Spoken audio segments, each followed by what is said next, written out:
أعوذ بالله من الشيطان الرجيم بسم الله الرحمن الرحيم بسم الله وبحمده السلام عليكم ورحمة الله تعالى وبركاته الفاتحة أعوذ بالله من الشيطان الرجيم بسم الله الرحمن الرحيم الحمد لله رب العالمين الرحمن الرحيم مالك يوم الدين إياك نعبد وإياك نستعين اهدنا الصراط المستقيم صراط الذين أنعمت عليهم غير المغضوب عليهم ولا الضالين آمين إن الله وملائكته يصلون على النبي يا أيها الذين آمنوا صلوا عليه وسلموا تسليما اللهم صل على سيدنا محمد عبدك ورسولك النبي الأمي وعلى آله وسلم اللهم صل على سيدنا محمد عبدك ورسولك النبي الأمي وعلى آله وسلم اللهم صل على سيدنا محمد عبدك ورسولك النبي الأمي وعلى آله وسلم اللهم صل على سيدنا محمد عبدك ورسولك النبي الأمي وعلى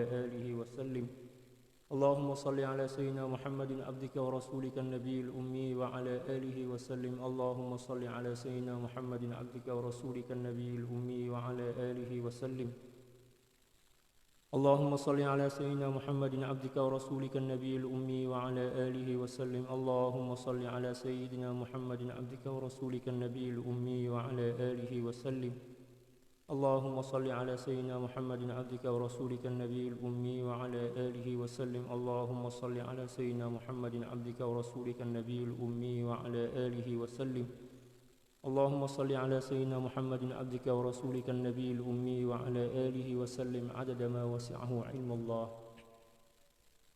الحمد لله فاطر السماوات والأرض جاعل الملائكة رسلا أولي أجنحة مثنى وثلاث ورباع أزيد في الخلق ما يشاء إن الله على كل شيء قدير الصلاة والسلام على المبعوث رحمة للعالمين سيدنا ومولانا وقرة أعيننا وحبيب قلوبنا وسر أسرارنا سيد الأولين والآخرين سيدنا محمد وعلى آله وصحبه أجمعين اللهم اغفر لأمة سيدنا محمد صلى الله عليه وسلم وأصلح أمة سيدنا محمد صلى الله عليه وسلم وفرج عن أمة سيدنا محمد صلى الله عليه وسلم وارحم أمة سيدنا محمد صلى الله عليه وسلم وألف بين قلوب أمة سيدنا محمد صلى الله عليه وسلم لما تحب وترضاه وافتح لنا فتوح العارفين بك بحق سيدنا محمد صلى الله عليه وسلم سبحانك لا علم لنا إلا ما علمتنا إنك أنت العليم الحكيم ولا حول ولا قوة إلا بالله العلي العظيم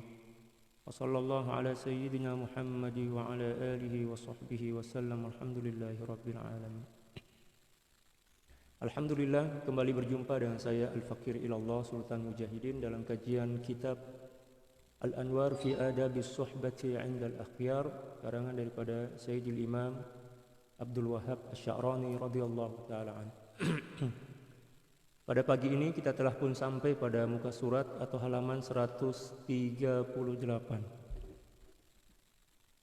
Qala al-muallif radhiyallahu ta'ala anhu wa nafa'ana Allah bi'ulumihi wa 'ulumi syuyukhihi wa syuyukhina wa jami'i awliya'illahi as-salihin fid dharain Allahumma amin. Wa min adabihim mahabbatu ikhwanihim al-muslimina mahabbata ukhuwatin wa imanin la mahabbata taba'in wa ihsanin. Dan satu di antara adab salafun as-salih para aulia ialah mencintai saudara-saudara mereka dari golongan orang-orang yang beriman, kaum muslimin, dengan cinta persaudaraan dan cinta kerana iman. La mahabbata taba'in wa ihsanin. Bukan sebab cinta naluri sini orang panggil, cinta semula jadi. Ya. Dan juga bukan cinta sebab mengharapkan ihsan daripada seseorang yang kita cintai. Masya Allah. Jadi para aulia ini, orang-orang soleh senantiasa mencintai seluruh kaum muslimin dengan cinta persaudaraan, sebab persaudaraan yang memang telah dijalin oleh Allah Subhanahu wa taala dan juga cinta kerana iman. Dalam Al-Qur'an Allah Subhanahu wa taala berfirman, "Innamal mu'minuna ikhwah." Sungguhnya orang-orang yang beriman itu adalah bersaudara. Yang dimaksud saudara di sini walaupun tak ada hubung kait nasab, tetapi yang dimaksud di sini adalah saudara seiman, saudara seislam, dan saudara seperjuangan macam itulah. La mahabbata taba'in wa ihsanin, bukan sebab cinta yang cinta karena nafsu, bukan cinta karena semula jadi, ataupun cinta karena mengharapkan ihsan, belas kasih daripada seorang. Wa mi wasiyati Sayyidi Abdul Qadir Al-Jili, dan satu di antara wasiat daripada Sayyidi Syekh Abdul Qadir Al-Jili, Sayyidi Syekh Abdul Qadir Al-Jili atau Al-Jailani sama aja. Idza wajadta fi qalbika bughdha syakhsin aw hubbahu, bila mana kamu menjumpai di dalam jiwa kamu ada kebencian ataupun cinta kepada seorang, fa'rid a'malahu 'alal kitabi was sunnah, maka hamparkanlah amal-amal itu, amal-amal cinta ataupun benci itu di atas Al-Quran dan hadis. Maknanya kita kena mengukur atau memastikan adakah benci dan rindu kita ini selari ataupun tak bercanggah dengan Al-Quran dan hadis, atau mungkin bercanggah dan tak selari. Fa'in kanat makruhatan fihima fakrihu, bila mana dalam Al-Quran kamu diperintahkan untuk membencinya, maka bencilah. Kalau misalnya kita jumpa dalam Al-Quran ternyata golongan ini adalah golongan yang memang dibenci, maka kita kena benci mengikut apa yang telah dijelaskan oleh Al-Quran dan hadis. Wa in kanat mahbubatan fihima fa'ahbibhu, dan bila mana ternyata dalam Al-Quran orang-orang yang kita cinta ini juga adalah orang-orang yang memang digalakkan oleh Allah Subhanahu wa taala dan baginda sallallahu alaihi wasallam untuk mencintainya, maka cintailah dia kerana Allah. Contoh misal para aulia, ahli bait keturunan baginda sallallahu alaihi wasallam, para ulama, orang-orang soleh, para pemimpin kita, ibu dan ayah kita dan lain sebagainya, karena memang kita diperintahkan untuk berihsan kepada mereka. Wa ati dzal qurba haqqahu, kan dalam Al-Qur'an. Wa yas'alunaka madza yunfiqun qul ma anfaqtum min khairin falil walidaini wal aqrabina wal yatama wal masakin wa binis sabil. Itulah di antara orang-orang yang memang kita diperintahkan untuk mencintai mereka, karena memang Allah Subhanahu wa taala perintah, demikian juga baginda sallallahu alaihi wasallam memerintahkannya kepada kita. Ketika kita mencintainya sesuai dengan apa yang dijelaskan dalam Al-Quran dan hadis, maknanya kita mencintai karena Allah, bukan sebab mencintai karena cinta semula jadi, toba istilah dia, cinta semula jadi. Sebab setiap manusia dicipta memang ada cinta, tapi cinta itu adalah cinta semula jadi. Yang diinginkan oleh Allah Subhanahu wa taala adalah cinta yang berdasarkan iman, persaudaraan dan juga mahabbah kerana Allah Subhanahu wa taala. Li'alla tuhibbahu bihawaka wa tabghidahu bihawak, agar kamu tidak mencintainya kerana hawa nafsumu dan juga tidak membencinya kerana hawa nafsumu. Qala Allah Ta'ala, Allah Subhanahu wa taala berfirman, "Wa la tattabi'il hawa fayudillaka an sabilillah." Janganlah kamu mengikuti atau memperturunkan hawa nafsumu, karena akan boleh menyebabkanmu terpesong ataupun tersesat daripada jalan Allah Subhanahu wa taala. وقد ذكرنا في غير هذه الرسالة أن حقيقة الحب في الله ألا يزيد بالبر ولا ينقص بالجفاء. Masya Allah. Dan telah kami sebutkan di kitab lain, bukan dalam kitab ini, ada kitab lain, kitab beliau yang lain, bahwa sungguhnya hakikat cinta kerana Allah Subhanahu wa taala adalah bila mana seorang hamba cinta dia tidak bertambah karena kebaikan seseorang dan tidak berkurang karena keburukan seseorang. Itu cinta kerana Allah. Terkadang kita mencintai seseorang, kita mendakwa kita mencintai seseorang, tapi bila mana seorang yang kita cintai ini misal kata berbuat buruk kepada kita, cinta kita seketika itu juga gugur, berkurang. Itu bermakna cinta kita ini bukan cinta kerana Allah, sebab cinta kerana Allah itu akan kekal. Tak kiralah orang benci kepada kita, dia marah kepada kita, atau mungkin dia tak mengikuti keinginan kita, ataupun mungkin dia melakukan sesuatu yang mungkin boleh menyakitkan hati kita, tapi kita tak merasa sakit. Ya kan? Itu cinta kerana Allah. Demikian juga cinta yang tidak akan berkurang dengan kebaikan. Jadi sama aja, dia nak berbuat baik kepada saya ke, nak benci saya ke, cinta tetap cinta. Cinta adalah cinta. Dan cinta itu tak boleh kita ukur dengan logika. Ya kan? Ada satu lagu Ahmad Dhani nama dia, seorang penyanyi di Indonesia itu. Ya, cinta tanpa logika. macam itu. Cinta tanpa logika. Cinta itu tak boleh kita ukur dengan akal. Cinta itu cinta. Ya. Tak cukup kata untuk mentakrifkan atau untuk mendefinisikan kata cinta itu, karena cinta itu rasa yang tak boleh dituliskan dengan pena, tidak boleh dijelaskan dengan kata-kata lah. Cinta itu semakin dijelaskan akan semakin semakin tawar. Cinta itu bukan untuk dijelaskan, cinta itu untuk dibuktikan, bukan untuk dijelaskan. Demikian juga cinta kepada Allah. Kita mengaku cinta kepada Allah, cinta. Tiap-tiap hari kita cakap macam itu tanda bahwa kita tak cinta, sebab cinta itu akan menyebabkan seseorang tak mampu nak cakap yang dia itu cinta kepada Allah. Sebab hakikat cinta itu adalah rasa. Kenapa pula kita cerita pasal cinta ini? Itulah cinta kepada Allah kan. Demikian juga kita cinta kepada seorang karena Allah, sahabat kita, kawan kita, ibu kita, ayah kita, guru kita, ya kan, murid kita, macam itu. Kita cinta karena Allah. Sedegil apapun murid itu kita tetap cinta. Secerewet apapun guru kita tetap cinta. Itu cinta karena Allah. Tapi kalau sekiranya guru bagi teguran sekali aja terus macam dalam diri dia macam gempa macam itu kan, jiwa dia gempa macam itu. Tak nak hadir majelis dah, tak nak dengar cakap guru dia dah. Itu memang dia jujur dalam ketidakjujurannya dalam mencintai guru. Boleh ya, paham? Jujur dalam kebohongan dia mencintai guru. Sebab seorang yang betul-betul cinta kepada guru dia, Allah, semakin ditegur, semakin dinasehati, ya, dia tidak akan berkurang cinta dia. Cinta dia pun tidak akan bertambah, sebab cinta itu sebenarnya macam iman. Tak boleh berkurang dan bertambah. Hakikat cinta lah kan. Adapun yang berkurang dan bertambah itu adalah kesan daripada cinta. Cinta itu macam iman kata para ulama. Iman itu, hakikat iman tak boleh berkurang walaupun sikit. Sekiranya berkurang sikit aja maka seorang akan keluar daripada Islam. Adapun yang berkurang itu adalah kesan ataupun amal daripada iman. Demikian juga cinta. Cinta itu kalau dalam bahasa Indonesia dipanggil bulat-bulat, satu, betul-betul satu. Tak terbahagi. Wa min adabihim hifdzul wuddi liman akalu indahu khubzan aw dhaqu indahu milha. Dan satu di antara ada para aulia, orang-orang soleh, mereka senantiasa berusaha untuk menjaga dan memelihara kemurnian cinta.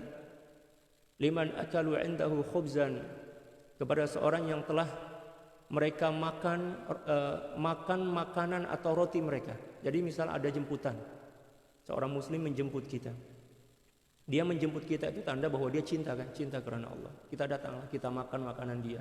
Di sini yang dicontohkan khubzan itu roti yang terbuat daripada gandum. Tapi bukan setakat khubzan, boleh nasi lemak, boleh nasi kerabu, boleh pizza dan lain sebagainya. Kita makan kat rumah dia, atau dia hantar makanan kepada kita. Kita dah pernah makan dah. Itu tanda yang dia itu cinta kan, dia hormat kepada kita. Maka sebab itulah kita diperintahkan untuk menjaga kemurnian cinta kasih yang telah terjalin, yang telah terbingkai melalui makanan itu. Audzaqu indahu milhan, atau mereka telah pernah merasai dan mengecapi garam, pernah mencoba garam di rumah dia. Masya Allah, luar biasa adab para aulia ini. Kalau kita pernah makan di rumah seorang, mestilah garam pun ada kan. Takkanlah kita makan lauk tak ada garam di dalamnya. Janji kita dah pernah makanlah makanan dia.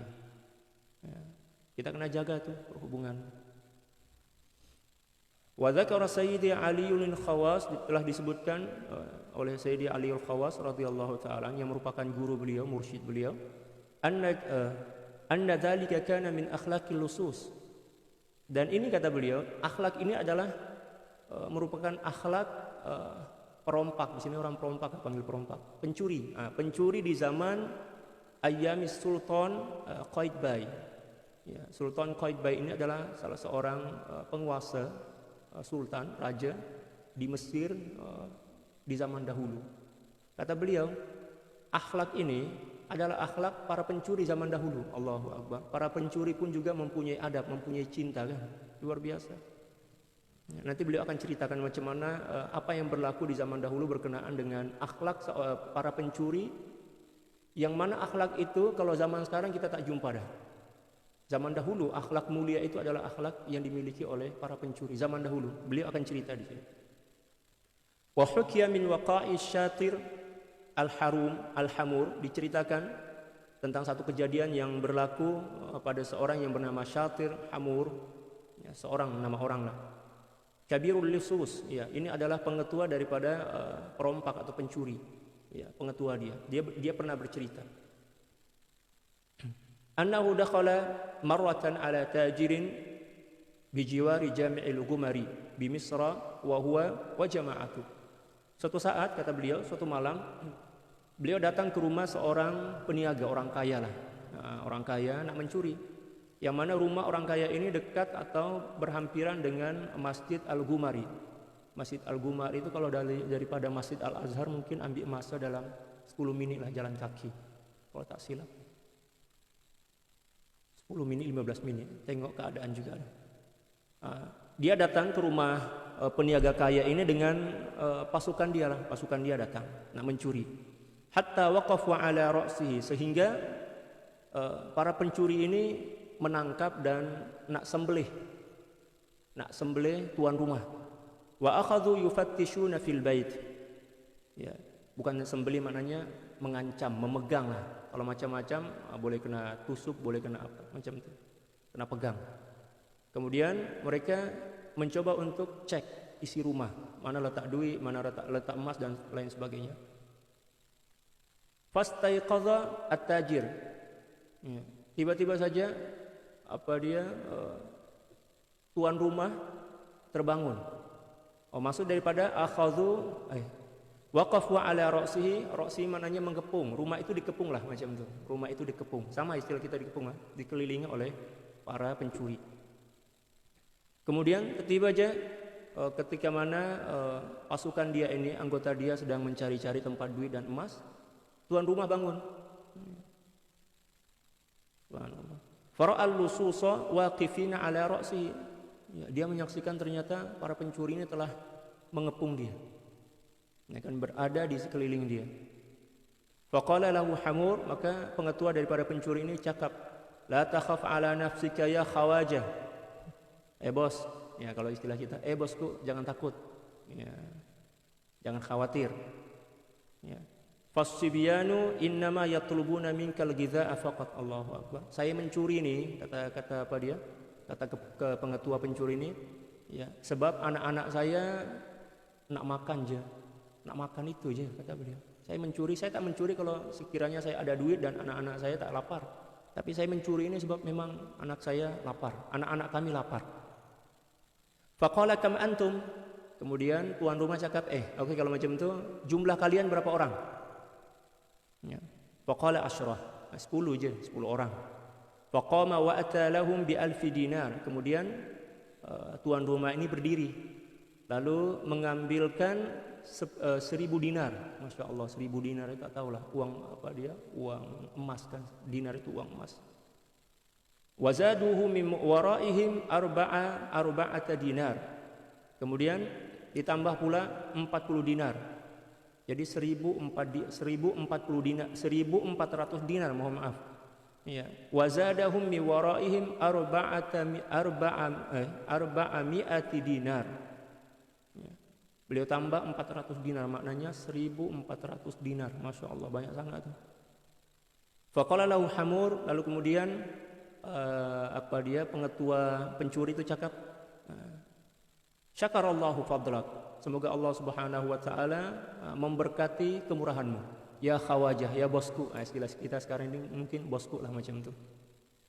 Makana amaluna fika hakadha. Kami ni datang mencuri, tujuan kami bukan duit yang banyak tu. Kami setakat nak makan je.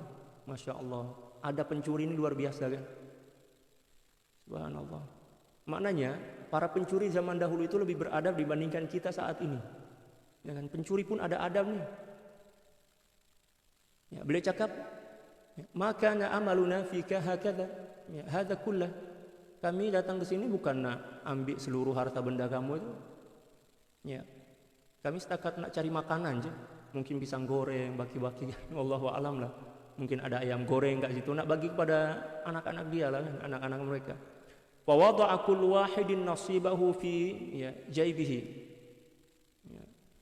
Maka masing-masing daripada pencuri itu kecuali pengetua, ambillah masing-masing bahagian. Mana masing-masing bahagian? Kalau 1000 bagi 10, 100. 104 dinar masing-masing orang. Betul lah, 104 dinar masing-masing orang. Wa ra'a wahidun minhum hiqqan abyada yudhi'u ala rafil bil bait.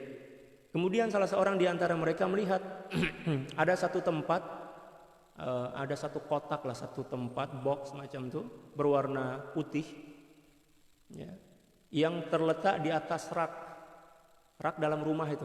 Ya. Fa akhazahu, kemudian salah seorang pencuri itu mengambil. Ingatkan dalam isi dia itu mungkin ayam goreng atau apa kan. Sebab tujuan mereka nak datang cari makan, ya bukan nak cari emas pun. Fa akhazahu wa haddatsahu nafsu, kemudian diri dia ingin membuka tempat itu. Wa huwa kharijun fi dahlizil bait ayyaftahu. Dia bawalah kotak itu, nak keluar daripada rumah, nak buka, isi dia apa? Ya, mungkin pisang goreng atau apa kan dia nak makan. Wa yanzuru ma fihi, kemudian dia tengok ke dalam. Fafatahahu, kemudian dia buka.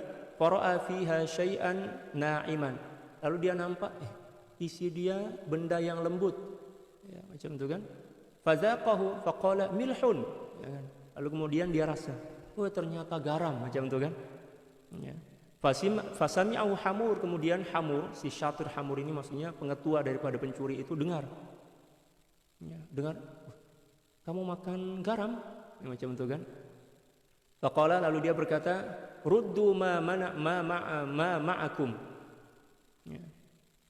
Allahu akbar. Ayo kembalikan seluruh harta yang tuan rumah bagi kepada kalian. Kembalikan semuanya. Fa inna sahibakum zaqa milha hadza al-khawaja, karena sungguhnya salah seorang di antara sahabat kalian para pencuri telah merasai, ya, mencoba mengecapi garam dari tuan rumah, macam itu. Ma baqiya yara minna su'an muddata hayatina. Ya, kalau kita tetap mencuri, ya, setelah kita makan garam tuan rumah, maka kita tidak akan pernah selamat sepanjang hidup kita. Allahu akbar.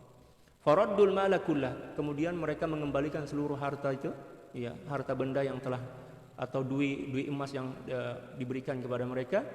Fa aqsama alaihimul khawaja ay ya'khudhu min 100 dinar fa abaw. Lalu kemudian tuan rumah ini memaksa, ya, demi Allah, ambillah 100 dinar, walaupun 100 dinar jika orang bagi masing-masing seorang itu 10 dinar. Ya, fa abaw, akan tapi dia orang tak nak. Luar biasa. Ya, beliau nak cerita kepada kita bahwa seseorang yang telah pernah kita makan makanan dia, pernah kita rasa garam dia, garam dapur dia, itu adalah seorang yang cukup dihargai, seorang yang cukup dihormati oleh Islam. Maknanya telah terjalin persahabatan dan persaudaraan antara kita. Apatah lagi kita dah makan berulang-ulang kali di rumah dia kan, misalnya Allah, maknanya saudara kita lah tuh. Itulah kehebatan Islam menjunjung tinggi dan menghormati nilai-nilai persahabatan dan persaudaraan dalam Islam. Wa min adabihim hajrus sariqi wal khain, dan di antara adab para aulia adalah menjauhkan diri daripada pencuri dan orang yang khianat. Wa ikhrajuhuma min bainihim, dan mengeluarkan mereka berdua daripada community. Jadi kalau sekiranya ada sahabat kita yang pernah mencuri ataupun berkhianat, maka kita kena jauhkan diri daripada dia. Bukan sebab kita benci kepada dia, tapi memang karena syariat memerintahkan kita untuk menjauhkan diri daripada pencuri. Bukan sebab kita benci, apatah lagi kita rasa kita lebih mulia dibandingkan dia, bukan. Ya, kita menunaikan perintah aja. Allah cakap macam itu, baginda sallallahu alaihi wasallam sabda macam itu, kita kena buatlah. Wa ikhrajuhuma min bainihim, dan mengeluarkan mereka daripada perhimpunan atau ya perhimpunan mereka. Wal farqu bainas sariq wal kha'in, dan perbedaan antara pencuri dan pengkhianat, annal kha'ina, sesungguhnya seorang pengkhianat adalah wa may yasriqu ma'tumina alaih, seseorang yang mencuri sesuatu yang telah diamanahkan kepada dia. Misal ada seorang yang bagi amanah, bagi duit, misalnya tolong pegang duit saya nak balik kampung, saya nak balik kampung bawa duit banyak ini, memang saya takutlah ya, saya amanahkan kepada kamu 1.000 ringgit. Dia balik kampung, ternyata bila mana dia balik rumah dah, balik daripada kampung, kawan tempat dia letak amanah duit itu dah tak tahulah kemana, duit dia kena curi. Itu dipanggil khain, pengkhianat. Kalau sini orang panggil pecah amanah kalau tak silap, pecah amanah kalau tak silap. Wallahu a'lam. Nah, susah juga, banyak lagi apa dia perkataan bahasa Melayu yang saya tak seberapa ini.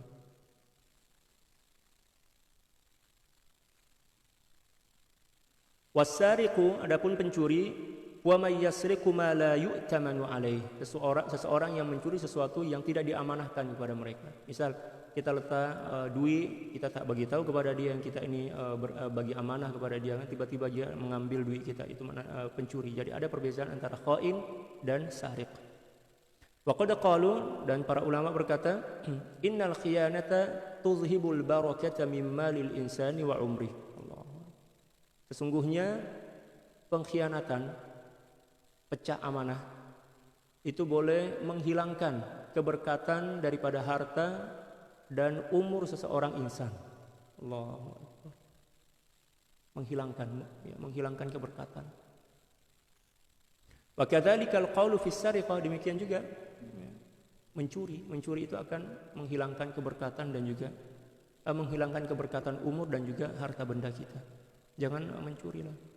Nauzubillah. Kalau dalam Al-Qur'an itu kan hukuman jenayah mencuri potong tangan sampai. Tapi ada apa dia? Ada batasan benda yang dicuri barulah boleh potong tangan. Wasariqu wasariqatu faqta'u aydiyahuma jazaa'an bima kasaba nakalan minallah. Dalam Al-Qur'an itu. Kalau tak silap tuh tak ingat dah. Dalam fiqh itu ada batasan. Kalau tak silap 1/4 dinar atau 4 dinar, wallahu a'lam, tak ingat, lama saya tak buka kitab lagi. Jadi kalau dia curi dengan jumlah duit macam itu dan terbukti, bukan sangka anak, tapi memang terbukti, ada bukti ataupun ada saksi, ataupun mungkin dia mengaku yang dia itu mencuri, dan negara tempat kita duduk atau tempat dia mencuri itu adalah negara yang memberlakukan undang-undang Islam, maka boleh potong tangan. Yang potong itu bukan kita, tapi ya, kerajaan. Kalau kita di Indonesia tak boleh potong tangan, walaupun dia mencuri sebanyak apapun, kita tak boleh potong tangan. Sebab apa? Sebab negara kami di Indonesia bukan negara Islam yang menjadikan undang-undang Islam sebagai undang-undang negara. Jadi tak boleh. Untuk menunaikan hudud itu banyak syarat, dijelaskan oleh para ulama, diantaranya oleh Al-Imamul Mawardi dalam kitab Al-Ahkamus Sultaniyah, ya, hukum-hukum ketatanegaraan, macam itulah terjemah dia.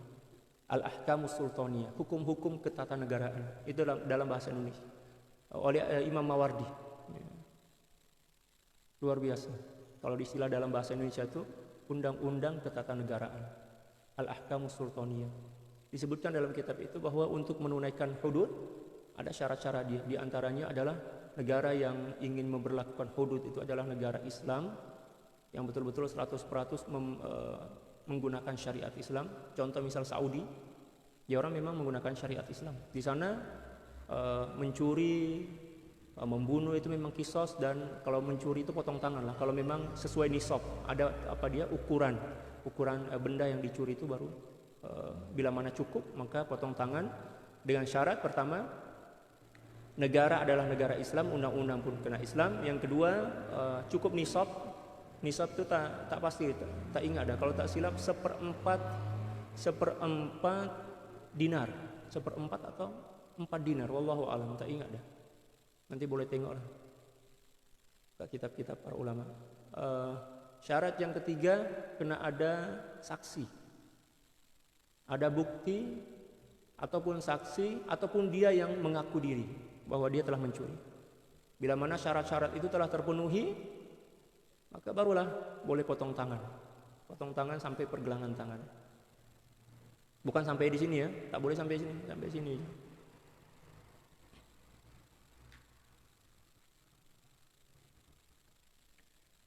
Wa kadzalika min adabihim hajrul kadzdzab. Allah, demikian juga satu di antara adab mereka adalah menjauhkan diri daripada pembohong. Ada perbedaan antara kadzib dan kadzdzab. Kalau kadzib itu adalah seorang yang berbohong, tapi dia tak sering, dia tak selalu berbohong, kadang-kadang dia. Tapi kalau kadzdzab itu memang pembohong. Ya, dia seolah-olah menjadikan kebohongan itu macam makanan sehari-hari. Tiap-tiap hari dia berbohong, bohong. Apapun dia cakap bohong. Nah, kita diperintahkan untuk menjauhkan diri daripada para pembohong. Kalau pembohong ya, kalau orang bohong ya sekali-sekala, okelah, boleh kita maafkan. Jadi ada perbedaan antara al-kadzdzab dan al-kadzib, istilah dia al-kadzib.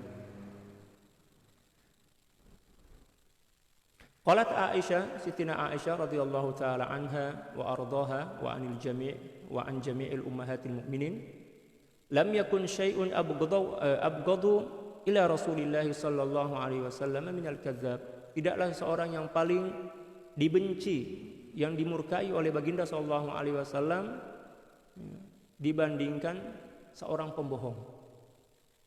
Kana yahjuru rajula 'ala al-kalimati min al-kadhibi asy-shahrayn was-thalatha. Baginda sallallahu alaihi wasallam menjauhkan seseorang yang berbohong, walaupun kebohongan dia itu hanya setakat satu ayat, satu kalimat, satu kata.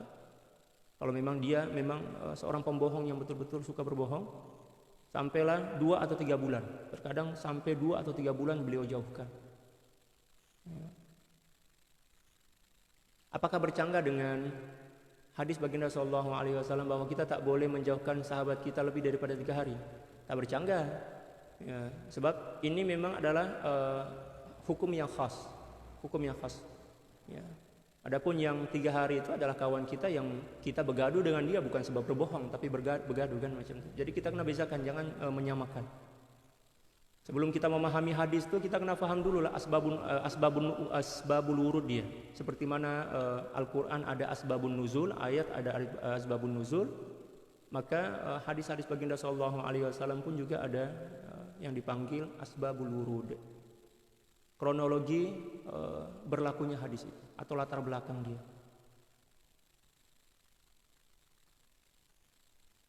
Wa min adabihim taqdimu man maru'atuhu min haitsu nafsuh. Dan satu di antara adab para aulia adalah mendahulukan seseorang yang mempunyai maru'ah yang lebih dibandingkan dia. Subhanallah. Wa mizanu dzalika an-nazar wa mizanu dzalika an-nazaru fi amril 'abd. Dan neraca dia yaitu memandang kepada seorang hamba, tengok keadaan dia. Faman kanat iqdamuhu 'ala al-ahwali fi dinillah wa fi ghairi dinillah 'ala haddin sawa, fadzalika minal muru'ati atau minal maru'atin nafsaniyah. Siapa orang yang dia lebih dahulu, lebih ke depan dalam menghadapi bencana-bencana atau perkara-perkara berkenaan dengan agama dan wa fi ghairi dinillah, dan juga bukan berkenaan dengan agama dengan ukuran yang sama, fadzalika minal maru'atin nafsaniyah. Ini dipanggil maru'ah nafsaniyah istilahnya. Wa man kana iqdamuhu 'ala al-ahwali fi dinillah faqat. Sesiapa orang yang dia ke depan, mempunyai lebih depan dalam perkara-perkara agama, faqat fadzalikal maru'atul imaniyah. Ini dipanggil maru'ah imaniyah. Jadi maru'ah itu terbahagi menjadi 2. Maru'ah itu artinya kehormatan. Kehormatan seseorang. Ada orang yang kehormatan dia sebab dunia. Ada seorang yang kehormatan dia sebab dunia dan akhirat bercampur sama. Ada pula yang seterusnya maru'ah dia setakat dalam berkenaan dengan agama. Maka orang yang maru'ah dia ini berkenaan dengan keimanan, inilah yang perlu kita depankan, kita dahulukan. Misal kita nak makan, misalkan kita tengok ada orang yang punya maru'ah, lebih dibandingkan kita dahulukan. Kita persilahkan, sila tuan dahulu, sendok nasi, ambil nasi dan lain sebagainya. Ini adab.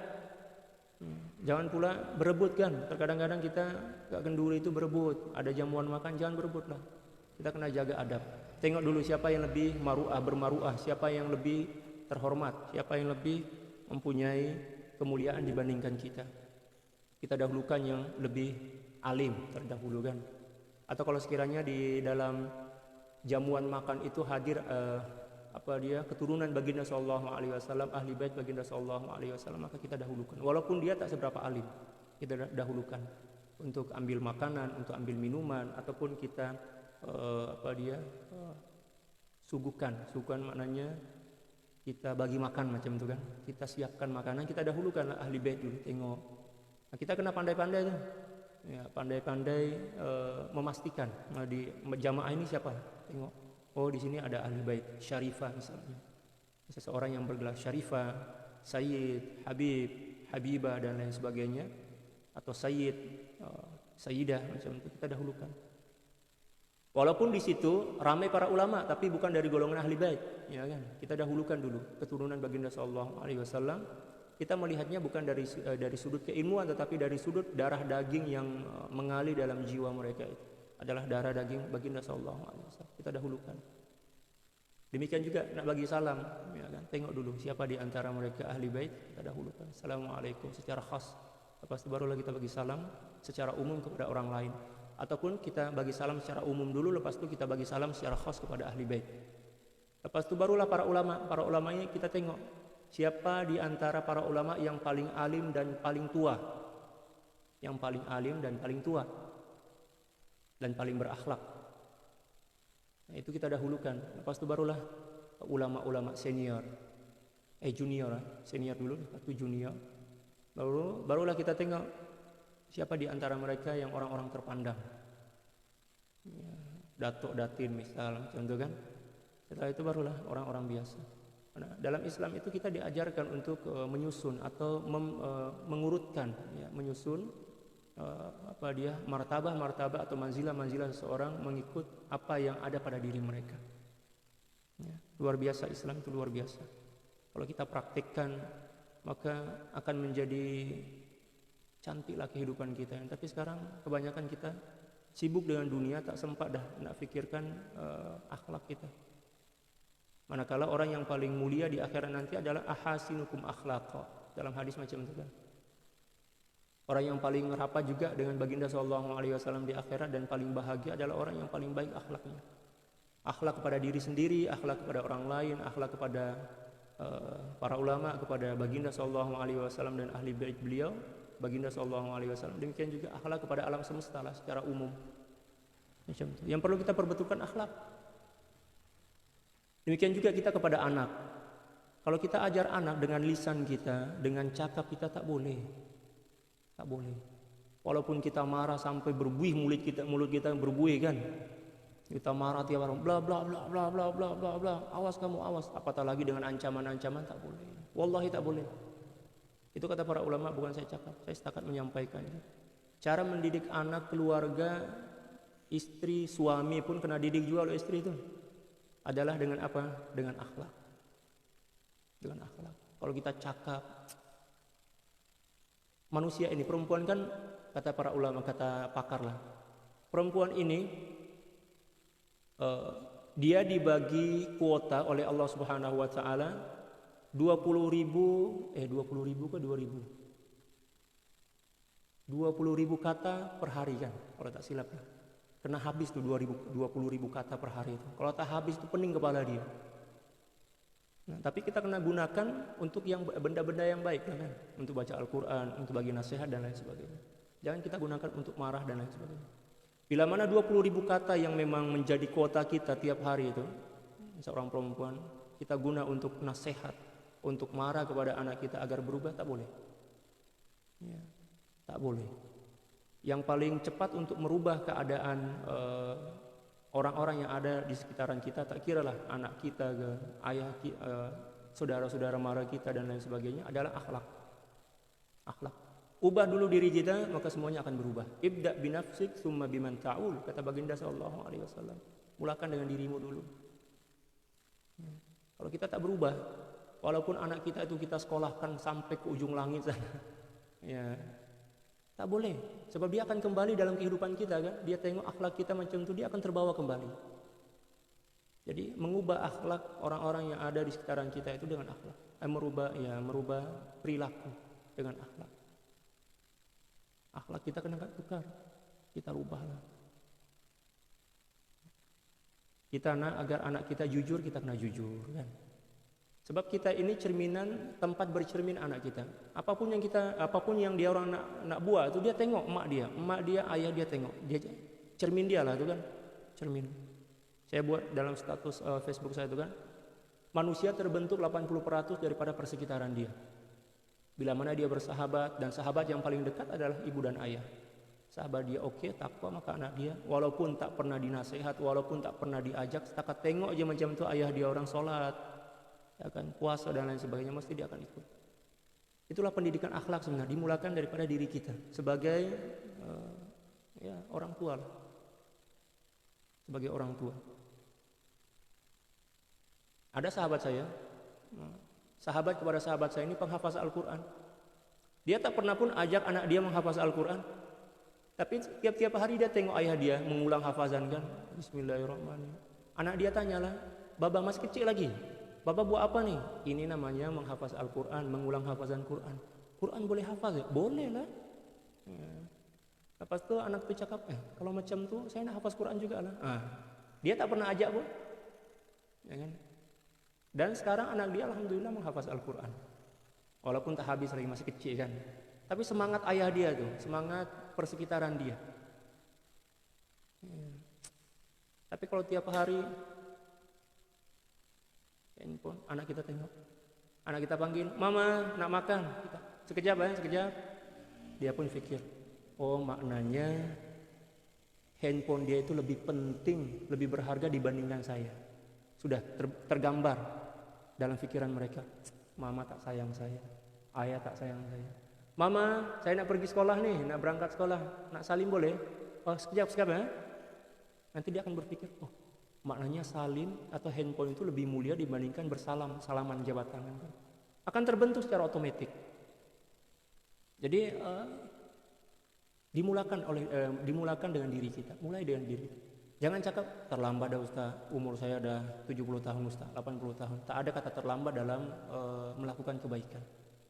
Selagi kita masih bernyawa, selagi nyawa itu melekat pada tubuh badan kita, tak ada kata terlambat. Perubahan boleh kita lakukan bila-bila masa. Ini nasihat untuk saya lah, untuk saya sendiri. Ubah dari sekarang. Tak payah tunggu Ustaz, saya masih sibuk lagi Ustaz. Saya nak tunggu 1-2 tahun lagi boleh. Ya ada jaminan ya kita hidup sampai besok. Hari ini mungkin kita mati dah. Mulai daripada sekarang. Ubah dengan apa? Mulai dengan benda-benda yang kecil je. Apa ya terus besar-besar. Mulai daripada yang kecil dulu. Kejujuran dalam diri kita. Kita niat dulu, niat. Ya Allah, sekarang juga saya akan berubah. Berniat untuk berubah. Jangan pula kita tunggu esok lah kalau macam itu, atau lusa lah, atau nantilah kalau udah umur 80 tahun baru saya berubah. Boleh gak kita berubah 80 tahun? Atau adakah nyawa kita sampai pada umur 80 tahun? Buat sekarang juga. Niat. Kita mulakan dengan niat. Ya Allah, hari ini saya ingin berubah lillahi ta'ala. Berdoa, ya Allah, tolonglah saya, bantulah saya. Kita mulai daripada benda-benda kecil. Kejujuran kita pada diri kita. Ya. Jangan pernah kita menuntut orang lain jujur kepada diri kita kalau kita tak jujur. Jangan pernah menuntut orang lain hormat kepada kita kalau kita tak hormat orang. Demikian juga yang lainnya. Dimulakan dengan diri kita. Ibda binafsik summa biman ta'ul, kata baginda sallallahu alaihi wasallam. Mulakan dengan dirimu dulu. Suami kita garang misalnya. Suami kita banyak masalah misalnya. Kalau pula cerita pasal keluarganya.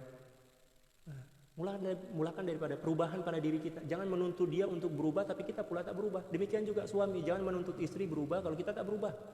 Jadi perubahan itu kembali kepada masing-masing individu. Kita sepakat, kita buat kesepakatan. Dan sahabat kita sama-sama berubah. Kita kena berubah. Sepakat pada diri kita, saya akan berubah hari ini juga. Tak payah tunggu besok. Sebab peluang untuk ingat kepada keinginan untuk berubah itu Allah tak bagi tiap-tiap hari. Ketika mana kita ingat sekarang, itu maknanya peluang kita dah sampai dah. Peluang kita telah terbuka. Kita gunakan peluang itu. Ya.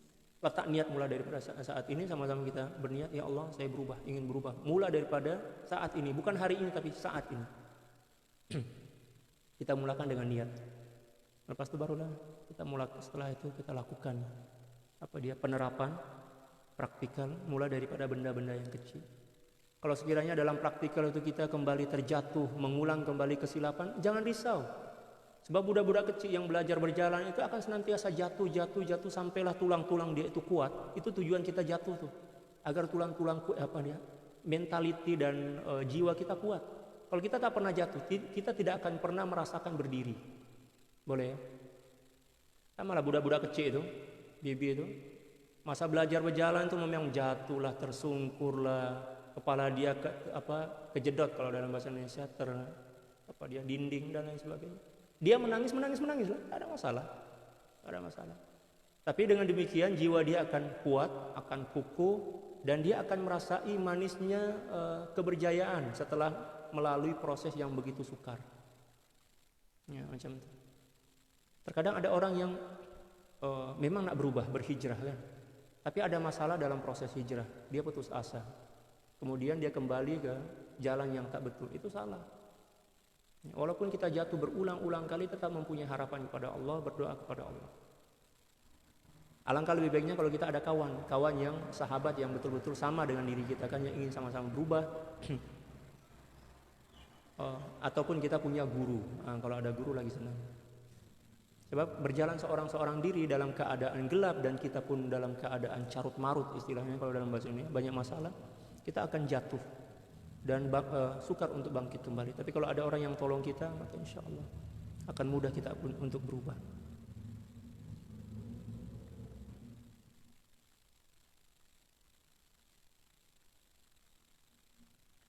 Wa kadzalika min adabihim taqdimul faqih as-sarfi 'ala al-faqih al-mutafa'il fi at-tariq. Lianna al-faqih as-sarfa salimun min an-nifaq alladhi yaqa'u fihi al-mutafa'il. Dan satu di antara adab mereka adalah mengedepankan atau mendahulukan seorang faqih murni, ya, dibandingkan seorang faqih yang berpura-pura. Jadi ada faqih yang betul-betul faqih, ada seorang faqih ahli fiqh yang berpura-pura. Sebenarnya dia tak ada ilmu tapi pandai cakap. Maka kita kena dahulukan dulu. Oh, ini seorang faqih ulama yang betul-betul jujur, kita dahulukan. Oh, ini ulama selebriti misalkan, oh jangan kita dahulukan. Kita dahulukan dulu ulama-ulama pondok kita. Ulama-ulama yang memang jujur lah untuk berjuang, untuk berdakwah dan lain sebagainya.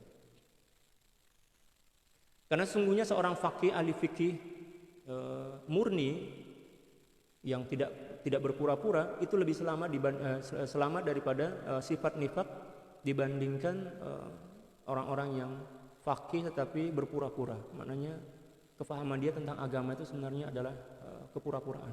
Dia tak seberapa pandai pun, tapi apa sih orang panggil? Memandai-mandai ya, memandai-mandai. Berpandai-pandai ke memandai-mandai. Ma'aziyadatihi alaihi bil ulumi syar'iyyah, ditambah pula ya, mereka ini adalah orang-orang yang menguasai ilmu-ilmu syariat. Balil 'ami alladhi ya'budu Allah ta'ala wa yas'alul ulama'a amma ushkila alaihi min dinihi ahsanu halam minal mutafa'ili fi tariqil qaum.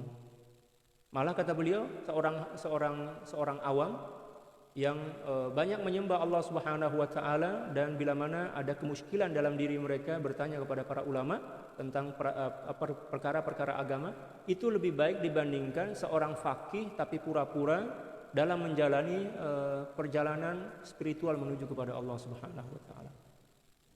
Jadi kan terkadang ada orang yang belajar tasawuf ini bukan sebab nakkan Allah, tapi tujuan dia setakat nak intisab, maknanya agar dia dikenali sebagai seorang yang sufi, ahli tasawuf. Tujuannya agar dia semakin masyhur, semakin ramai peminat dia misalkan. Orang awam yang jujur nakkan Allah itu lebih mulia dibandingkan yang tadi itu. Walaupun yang tadi itu alim, tapi dia berpura-pura dalam kealimannya. Orang awam lebih oke. Sebenarnya intipati daripada Perjalanan kerohanian menuju kepada Allah itu adalah kejujuran.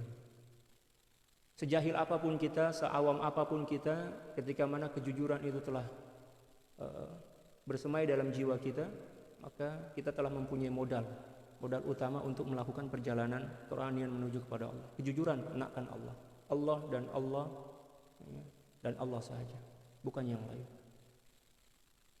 Tapi kalau ada kepentingan yang lain, tak boleh. Dan kalau kita dah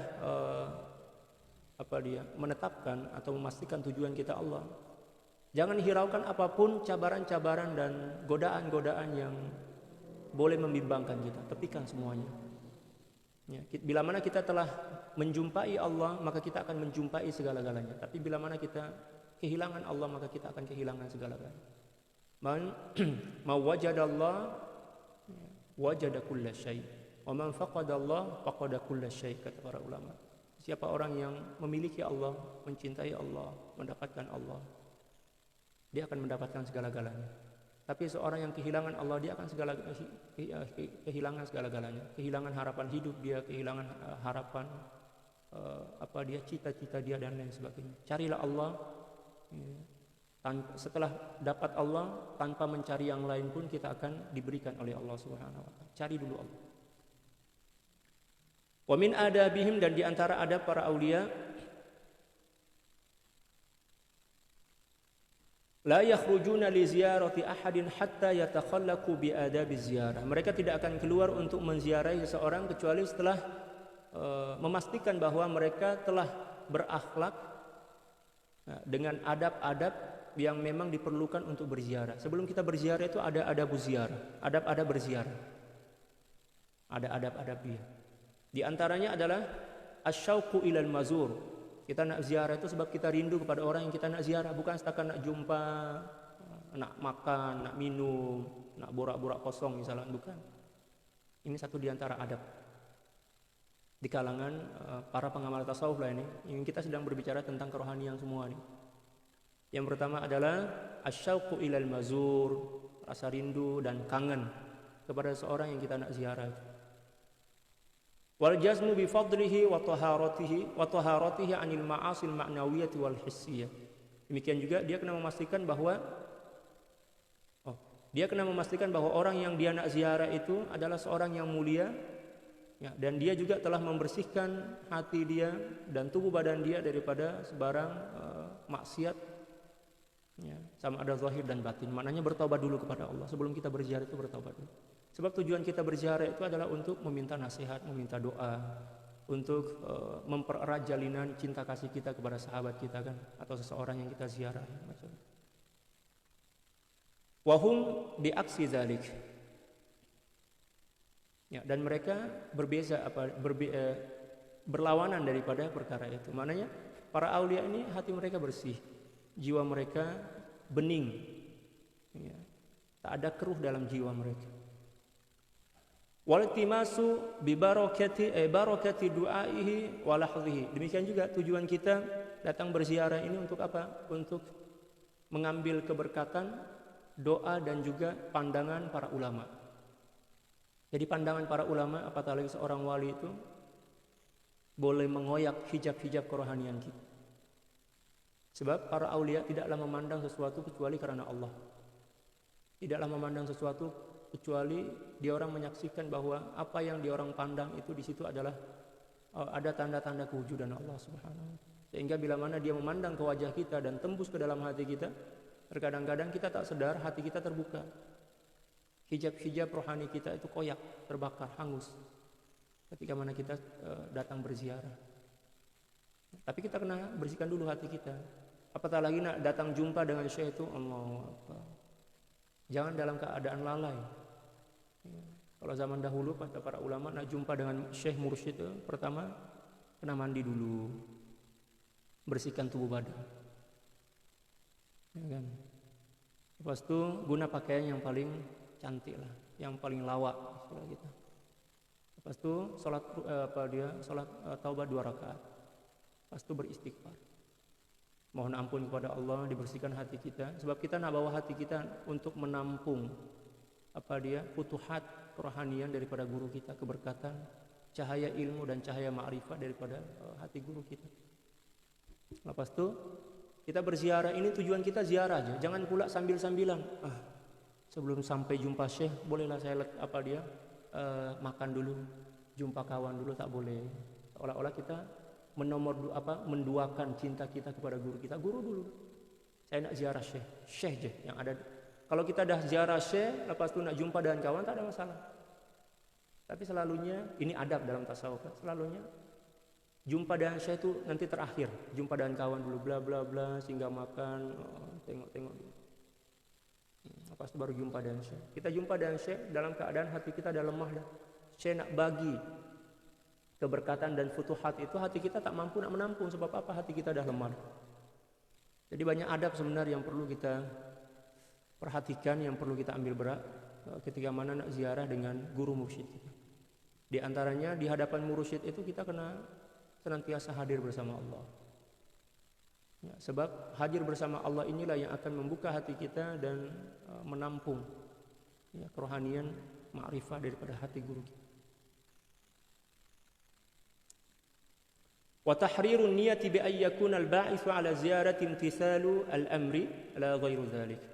Dan juga menyucikan atau membersihkan niat bahwa sesungguhnya niat dia berziarah adalah untuk menunaikan perintah, bukan yang lain. Sebab memang kita diperintahkan untuk berziarah pada guru, pada orang-orang soleh, kepada sahabat kita, sahabat-sahabat yang baik lah, bukan sahabat-sahabat yang buruk. Kalau sahabat yang buruk tak payah kita ziarahi, kita doakan je daripada jauh. Malah kita diperintahkan untuk menjauhkan diri kita daripada sahabat-sahabat kita.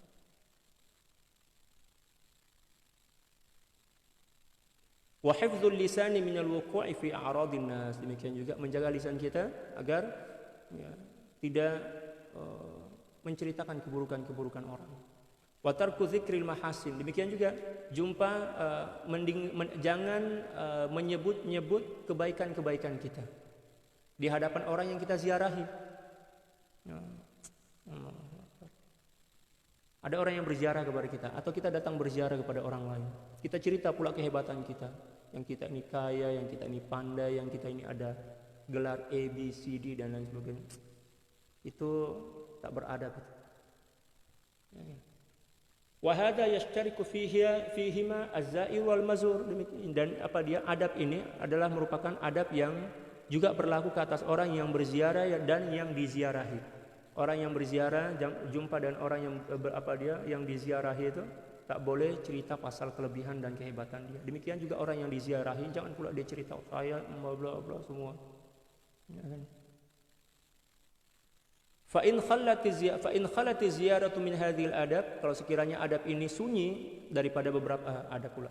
Kalau sekiranya ziarah ini sunyi daripada adab-adab yang telah disebutkan tadi, fala naf'a biha wala sawab, maka tidak bermanfaatlah ziarah itu dan juga tidak dibagi kebaikan daripada Allah. Tak ada gunalah, sia-sia.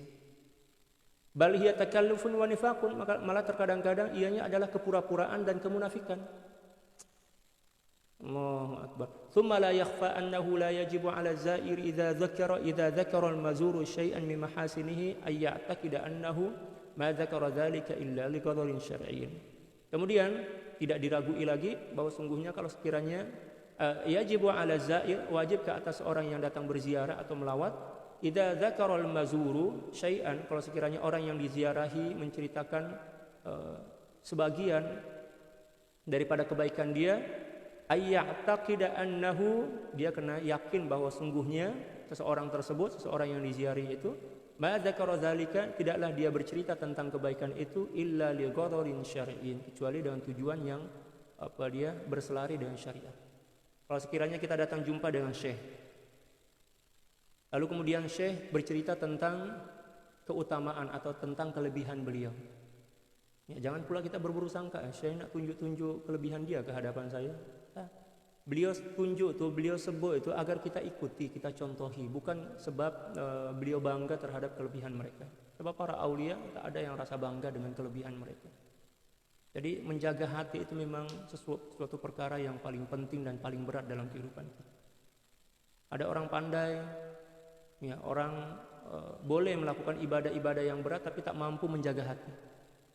Hati itu yang perlu kita jaga terlebih dahulu agar kita boleh selamat.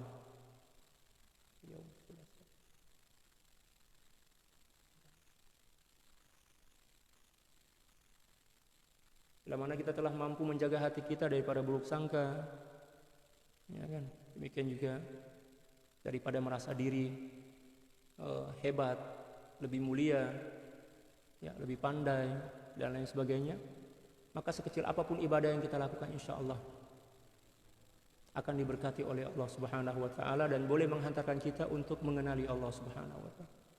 Tapi bila mana hati kita kotor, walaupun sekecil apapun kotoran dalam hati kita, apakah buruk sangka kepada para ulama, buruk sangka kepada orang-orang soleh, buruk sangka kepada guru kita, oh Allah Akbar, wallahi walaupun dia sholat 1000 rakaat semalam, baca Al-Quran, khatam tiap-tiap hari, hati dia akan senantiasa keruh, hati dia akan senantiasa berkara dengan penyakit-penyakit hati. Na'udzubillah, na'udzubillah. Cukup sekian pengajian kita pagi ini, insyaallah petang nanti kita akan teruskan insyaallah biiznillah. Innallaha wa malaikatahu yusalluna 'alan nabiy ya ayyuhalladzina amanu sallu 'alaihi wa sallimu taslima. Allahumma salli 'ala sayyidina Muhammadin 'abdika wa rasulika nabiyil ummi wa 'ala alihi wa sallim. Allahumma salli 'ala sayyidina Muhammadin 'abdika wa rasulika nabiyil ummi wa 'ala alihi wa sallim. Allahumma salli 'ala sayyidina Muhammadin 'abdika wa rasulika nabiyil ummi wa 'ala alihi wa sallim. Allahumma salli 'ala sayyidina Muhammadin 'abdika wa rasulika nabiyil ummi wa 'ala alihi wa sallim. Allahumma salli 'ala sayyidina Muhammadin 'abdika wa rasulika nabiyil ummi wa 'ala alihi wa sallim. اللهم صل على سيدنا محمد عبدك ورسولك النبي الأمي وعلى آله وسلم. اللهم صل على سيدنا محمد عبدك ورسولك النبي الأمي وعلى آله وسلم.